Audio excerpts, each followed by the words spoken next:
Hey guys, welcome back to my channel. Today I'm going to show you how you can automatically download PDF when you open it on Chrome.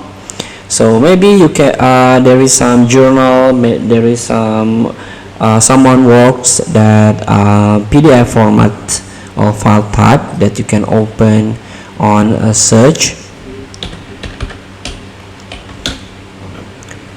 and if you open it like journal,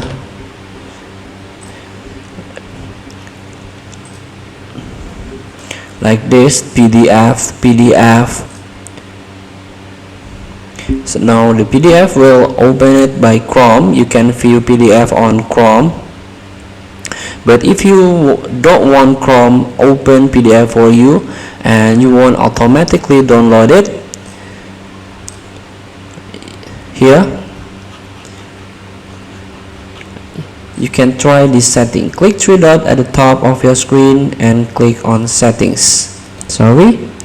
Now you can click site settings, scroll down, you can click additional content settings. There is a PDF documents, click it.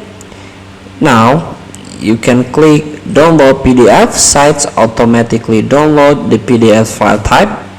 Sites sometimes publish PDF like documents, contract, and form. Click this in order to automatically download it. Feel free to try. Thank you for watching. Don't forget to comment, like, and subscribe. Also click the next button below. See you in the next video.